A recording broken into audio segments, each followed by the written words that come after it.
আজকে প্রশ্ন তোলা হয় ফ্যামিলি কার্ড নিয়ে। আরে ভাই, ফ্যামিলি কার্ড নিয়ে আপনারা প্রশ্ন তুলছেন, ফ্যামিলি কার্ডের বিকল্প আরেকটা পলিসি আপনি নিয়ে এসে ফ্যামিলি কার্ডের সমালোচনা করেন, তাই নাকি? 17 বছর পরে ভোটাইলো দেশ জুড়ে।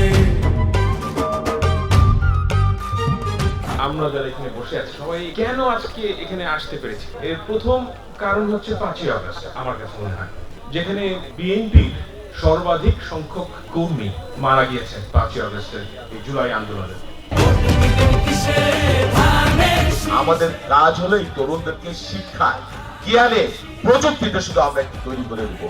এর জন্য প্রয়োজন গণতন্ত্র, এর জন্য প্রয়োজন সুশাসন। আগামী 12 ফেব্রুয়ারি কিসে ভোট দিবেন? কিসে ভোট দেবেন? কিসে ভোট দেবেন? সবার আগে, সবার আগে, সবার আগে, সবার আগে মায়ের ফুটের ট্রেন তো ছেড়ে দিলে, আজকের গন্তব্য কোথায়? চলেন ভাই ফরিদপুর, চলো যাওয়া যাক। সারা বিশ্বের বিস্ময়ের সেই নাম, বুকের তাজা রক্তে মিটিয়েছি দাম। আমার লাল সবুজের জন্ম পরিচয়ে আজ গৌরবের নতুন সূর্যোদয়। লোভের আগে লজ্জা, দুর্নীতির আগে দীর্ঘ 17 বছর পর বাংলাদেশ একটি গণতন্ত্র। একজন ছাত্রনেতা হিসেবে আমার ওঠা বসাটা তরুণদের সাথেই। তো বাংলাদেশ এই মুহূর্তে ডেমোগ্রাফিক ডিভিডেন্ড সময়টা অতিক্রম করছে, যেখানে বাংলাদেশের মোট জনসংখ্যার প্রায় 47% হচ্ছে যে তরুণ। তো আজকে যে ফরিদপুরে প্রোগ্রামে যাচ্ছি সেটাও হচ্ছে যে লেটস টক উইথ জেন জি, তরুণদের সাথে আমাদের ভাবনাগুলো শেয়ার করবার জন্য এবং সেখানের যে তরুণরা আছে তাদের ভাবনাগুলো শোনার জন্য, একটি অন্তর্বর্তীমূলক বাংলাদেশ বিনির্মাণ করবার জন্য এবং ডেমোগ্রাফিক ডিভিডেন্ডকে যথাযথভাবে বাস্তবায়ন করবার জন্য তরুণদেরকে গুরুত্ব দেওয়াটা রাষ্ট্রের জন্য অপরিহার্য। তো আমরা যাচ্ছি তাদেরকে শোনার জন্য। একটি রক্তাক্ত জুলাই পেরিয়ে আমরা সকলে মিলে একটি স্থিতিশীল বাংলাদেশ বিনির্মাণ করার।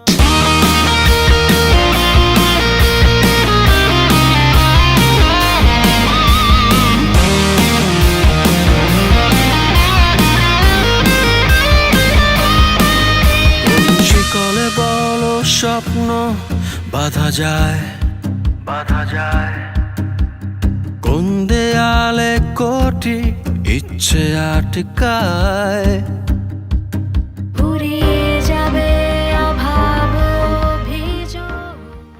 আপনি ক্ষমতাসীন হচ্ছেন কি করে?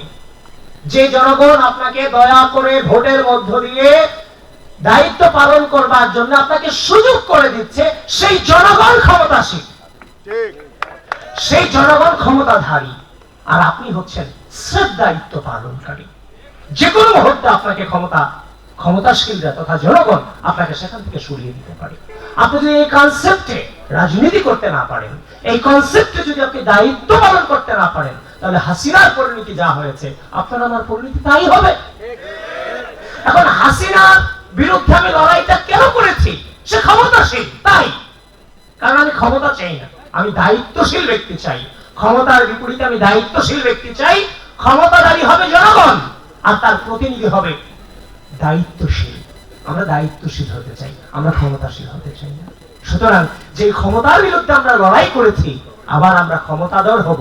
আমি তো এই টানটাতে বিশ্বাস করি না যে ক্ষমতাসীন পার্টি দায়িত্বশীল পার্টি, নট ক্ষমতাশীল পার্টি। এই কনসেপ্টটাকে ধারণ করতে হবে। আমরা কি এটাকে ধারণ করি? তরুণ প্রজন্মকে আমরা সামনে এগিয়ে নিয়ে যেতে চাই। সামনের রাজনীতিটা হবে শ্রদ্ধা এবং স্নেহের সমন্বয়। এর বাইরে অন্য কোনো হম্বিতম্বি অহংকার করা কিংবা হচ্ছে যে ক্ষমতা প্রদর্শনী করা, নেতৃত্ব মানে হচ্ছে যে ক্ষমতা চর্চার ফ্যাশন নয়। নেতৃত্ব স্রেফ একটা দায়িত্ব। আপনি যেদিন চেয়ার থেকে চলে যাবেন সেদিন এর আগে যে মানটা নিয়ে থাকবেন এরপরও যেন সে মানটা নিয়ে থাকতে পারেন। আমরা ওটাকে ধারণ করে রাজনীতিতে এসেছি। সুতরাং ক্ষমতাশীল হওয়ার জন্য রাজনীতিতে আসি নাই, এবং এটাকে ধারণ করি আমরা সামনে এগিয়ে যাব। আমার সামনে যারা উপস্থিত আছেন তারা অধিকাংশই কিন্তু জেনারেশন জেড বা জেন জি প্রতিনিধি, যারা 24-এ একটা বিরাট গণ অভ্যুত্থানকে সফলভাবে নেতৃত্ব দিয়েছে, তাদেরকে একটা দিশা দেখিয়েছে। আমাদের এই আসনে বাংলাদেশ জাতীয়তাবাদী দল মনোনীত প্রার্থী ধানের শীষের প্রার্থী হচ্ছেন শহীদুল ইসলাম বাবুল ভাই। বলা হয় যে অনেকের বয়স বাড়ে কিন্তু তার মনের বয়স বাড়ে না, দেহের বয়স বাড়ে, মনের বয়স বাড়ে না। শহীদুল ইসলাম বাবুল ভাই এমনই একজন ব্যক্তি যার সাথে আমাদের জেনারেশন গ্যাপ ঠিকই আছে, কিন্তু তার সাথে মনস্তাত্ত্বিক দূরত্ব একদম নেই আমাদের। আমি মনে করি ফ্যাসিবাদের বিরুদ্ধে রাজপথে থাকায় শুধুমাত্র তারা যোদ্ধা না, যারা নীরব ছিল তারাও যোদ্ধা, কেননা তারা ফ্যাসিবাদকে সমর্থন দিতে চায়নি। কেউ লিখেছে, কেউ চুপ থেকেছে, কেউ কথা বলেছে, প্রত্যেকেই কিন্তু আমাদের ফ্যাসিবাদ বিরোধী যোদ্ধা। আর এই ফ্যাসিবাদ বিরোধী যারা যোদ্ধা, যারা ফ্যাসিবাদকে সমর্থন করতেন না, তাদের কণ্ঠস্বর ছিল বাবুল ভাই। এবং আমার বিশ্বাস আপনারা যদি তাকে নির্বাচিত করেন, আপনারা যদি আপনাদের ম্যান্ডেট তাকে দেন, তিনি ইতিমধ্যে একটি ভিডিও ভাইরাল হয়েছে, আমি ঢাকায় বসে দেখছিলাম, উনি ওনার পেশার মাপ ছিল হয়তো একটা ফার্মেসি, আর বলছিল যে এবার ভাইয়ারে বলবো, চেয়ারম্যান সাহেবকে বলবো আমার এখানে কিন্তু একটা বিশ্ববিদ্যালয় করে দিতেই হবে। অর্থাৎ তার কিন্তু ইচ্ছা আছে, তার বিশ্ববিদ্যালয় করার ইচ্ছা আছে, কিন্তু এই ইচ্ছা বাস্তবায়ন করতে পারবেন আপনারা যখন ভোটের মাধ্যমে তাকে ম্যান্ডেট দিবেন। আমি জানতে চাইছি জেনজিরা, তোমরা যারা আছো, তোমরা কি অনেক বেয়ারা, তোমাদেরকে কন্ট্রোল করা যায় না এরকম? আচ্ছা, আমরা যখন তোমাদের বয়সে ছিলাম সেই সময়ের কথা বলি, বা আরেকটু ছোট ছিলাম, আমরাও আসলে বেয়ারা ছিলাম, কারণ আমরা নাকি ব্যান্ডের গান শুনি। ব্যান্ডের গান শোনা একটা সময় পাপ ছিল, তোমাদের ভাবতে অবাক লাগবে। আমরা বেড়ে উঠেছি ব্যান্ডের গানের সাথে, স্কুলে যখন পড়ি আমরা সেবা প্রকাশনীর বই পড়ি, এটাও একটা পাপ। মাসুদ রানা পড়ি।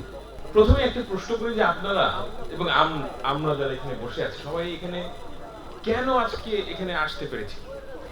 এর প্রথম কারণ হচ্ছে 5ই আগস্ট। আমার কাছে মনে হয় আপনি নিরপেক্ষভাবে বিবেচনা করুন যে কোন দলের একটা প্ল্যান আছে, একটা ভিশন আছে যে আমরা এই কাজ করতে চাই, এবং তাদের ওই সক্ষমতা আছে এই কাজ করা।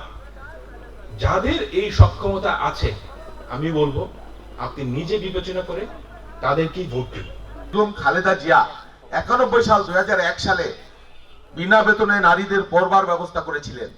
তারপরে নারীদের ছাত্রী উপবৃত্তির ব্যবস্থা করেছিলেন। বিশ্ব ব্যাংকের একজন তৎকালীন কান্ট্রি ডিরেক্টর ছিলেন, তার নাম ক্রিস্টিনা ওয়ালি। তিনি বলেছিলেন যে বেগম জিয়া যদি বাংলাদেশের নারীর উন্নয়ন উৎপাদন বা বাংলাদেশের গণতন্ত্রের উন্নয়ন উৎপাদনের জন্য কোনো ভূমিকা না রাখেন, শুধু নারী শিক্ষার জন্য তিনি যে ভূমিকা রেখেছেন, যুগ যুগ তিনি এই অঞ্চলের মানুষের কাছে স্মরণীয় হয়ে থাকবেন বা থাকবার কথা। কেউ একজন প্রশ্ন করেছেন, আমি 1 মিনিটে শেষ করে দেব, যে এই তরুণদের জন্য আপনি কি করবেন। একটি কথা শুধু বলি, আমাদের যে তারুণ্যের শক্তি আছে, লক্ষ লক্ষ কোটি কোটি পৃথিবীর অনেক দেশে সেই সম্পদ নাই। তাদের জন্মহার মাইনাসের দিকে, তাদের অনেক জনবল প্রয়োজন আছে। আমাদের কাজ হলো এই তরুণদেরকে শিক্ষায়, জ্ঞানে, প্রযুক্তিতে শুধু আমরা একটু তৈরি করে দেব। এর জন্য প্রয়োজন গণতন্ত্র, এর জন্য প্রয়োজন সুশাসন। ইনশাল্লাহ আগামীর বাংলাদেশ তরুণের সেই স্বপ্ন পূরণের বাংলাদেশ হবে, গণতান্ত্রিক কল্যাণ রাষ্ট্র হিসেবে প্রতিষ্ঠিত হবে। সেই প্রত্যাশা ব্যক্ত করে, সেই অঙ্গীকার ব্যক্ত করে আপনারা যারা এসেছেন প্রত্যেককেই আমার অন্তরের অন্তঃস্থল থেকে কৃতজ্ঞতা জানিয়ে, ধন্যবাদ জানিয়ে, আমার মেহমান যারা, আমার ভাইয়েরা, আমার বন্ধুরা, আমার ছোট ভাইয়েরা যারা দূর থেকে এসেছেন, ঢাকা থেকে এসেছেন, প্রত্যেকে আমি অন্তরস্থল থেকে আবারও কৃতজ্ঞতা জানিয়ে। দেশ এবং জাতির সবচেয়ে বড় শক্তি, তারুণ্যের শক্তি ছাড়া কোনো বৃহৎ অর্জন যেন হয় না। আবার তারুণ্যের শক্তি যদি আমি ডিস্ট্রাকটিভ কাজে ব্যয় করি, সেটাও ভয়ঙ্কর হয়ে উঠতে পারে। তো এই যে আমাদের বিগত রিজিমের পতন হলো, এখানে তারুণ্যের একটা বিশাল অংশগ্রহণ বা অবদান আছে বলে আমরা মনে করছি। তরুণদের যে কি ভাবনা বা তাদের চিন্তা, আগামীর রাষ্ট্র কাঠামো কী হতে পারে, আগামীর স্বপ্ন সম্ভাবনা আমাদের কি হতে পারে, সেই প্রেক্ষিতটা তাদের সাথে একটা শেয়ার করবার একটা বিষয় ছিল। সেই জন্য আমরা তাদের কাছে আমন্ত্রণ জানিয়েছিলাম এবং তারা প্রাণ খুলে কথা বলেছে, প্রশ্ন করেছে আমাদের কাছে, এবং যারা আলোচক প্যানেল ছিল তাদের কাছেও বলেছে, এবং আলোচনাটা একটা প্রাণবন্ত হয়েছে। আমি তাদের যে চিন্তা, তাদের যে ভাবনা, সেইগুলো কিছু আত্মস্থ করবার চেষ্টা করলাম, এবং আগামীর রাজনীতিতে সেই তরুণদের চিন্তাকে একটু প্রাধিকার দিয়ে আমরা কাজ করবার জন্য চেষ্টা করব। আজকের যে ইউথ, সে কিন্তু কথা শুনতে চায় না। মানে সে, আমি বলতে চাচ্ছি কোনো পলিটিক্যাল পার্টির সাথেই সেই রকম কমিউনিকেশন নাই, হ্যাঁ, মানে ইউথের সাথে। কারণ ইউথের সাথে যে আমাদের যোগাযোগ, সেটা আমার কাছে মনে হয় অ্যাকশনের মাধ্যমে হওয়াটা বেটার।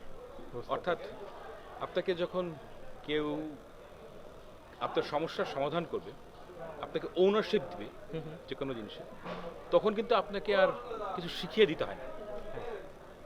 তো এই জায়গাটায় যাওয়ার জন্য বিএনপিকে আসলে ক্ষমতায় যাওয়াটা দরকার। কারণ তাদের যে ইউথ পলিসি এগুলো সময় লাগবে এবং অনেকগুলো পলিসি খুব ভালো আসে। তো এই যেমন যে তারা চাইছে যে ছেলেদের এবং মেয়েদের 3টা ভাষায় পারদর্শী করা, এক্সট্রিম অ্যাডভান্টেজ দেবে। তো এই অ্যাডভান্টেজগুলো যদি বিএনপি ইমপ্লিমেন্ট করতে পারে, ইয়েস অফকোর্স, মানে তারা ট্রাস্ট করবে পলিটিক্যাল পার্টিকে, কারণ তারা এমন একটা আনফর্চুনেটলি আপনাদের জেনারেশন ডিস্ট্রাস্ট করে সারা জীবন বড় হয়েছে। এভরিথিং দ্যাট উই সে, মানে ইয়োর প্রাইমারি রেসপন্স হচ্ছে এটা একটা ফালতু কথা। হ্যাঁ, মানে প্রথম স্টেপটা হচ্ছে অবিশ্বাসের। রাইট। এই অবিশ্বাসের জায়গা থেকে যদি বের হতে চান, গভর্নমেন্টকে, পলিটিক্যাল পার্টিকে ফাংশন করতে হবে এবং ডেলিভার করতে হবে। তো আমার মনে হয় যে সুযোগ আছে বিএনপি। আমি মনে করি মানে একটা প্রবণতা আছে জেনজি বলে সবাইকে একত্র করে ফেলা, জেনজিরা কোথায় যাবে না, জেনজিরও সাধারণ নাগরিকদের মতোই বিভক্ত হবে। মানে বিএনপি পাবে, জামাতও কিছু ভোট পাবে, যারা যারা অ্যাট্রাক্ট করতে পারে। বিএনপির বেশ কিছু পলিসি আছে আমি সোফার যা দেখেছি, এখন তারা যদি গ্রাসরুট লেভেলে তাদের সাথে কানেক্ট করার জন্য যে এমন প্রোগ্রাম যেটা হলো বা অন্যান্য ফর্মে যদি কানেক্ট করার চেষ্টা করে ব্যক্তিগতভাবে, আমি মনে করি একটা বড় অংশের জেনজি তরুণরা তাদের দিকে যাবে।